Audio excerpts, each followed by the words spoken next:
In today's video, I'm going to teach you how to add an item in Zoho Books. We'll walk through the process from the moment you're inside Zoho Books, all the way to saving your new item so it's ready to use on invoices, bills, or estimates. Follow along on your own screen if you can, and feel free to pause as you go.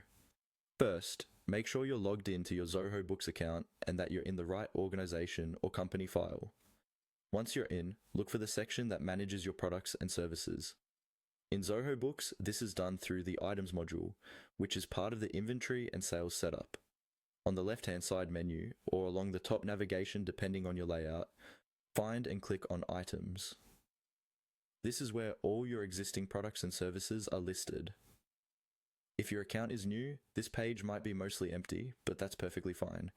You're about to add your first item here. After clicking Items, you'll see a list view with item names, codes, prices, and other details. At the top of this page, look for a button labeled New or a plus sign with New beside it. This is the button you use whenever you want to create a brand new item. Go ahead and click on New. A form will now open for you to enter the details of the item. Take your time with this part, because the information you add here will be used throughout your accounting and inventory. Start by entering a clear item name. Choose something that you and your team will easily recognize, such as the product name or a simple description. If you use internal item codes or SKUs, fill in the item code as well. This can really help with searching and inventory tracking later on. Next, indicate whether this is a product you sell, a service you provide, or a product that you both buy and sell.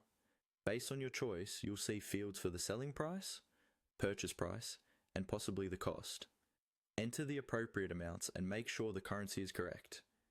You'll also see fields for tax preferences, like whether the item is taxable.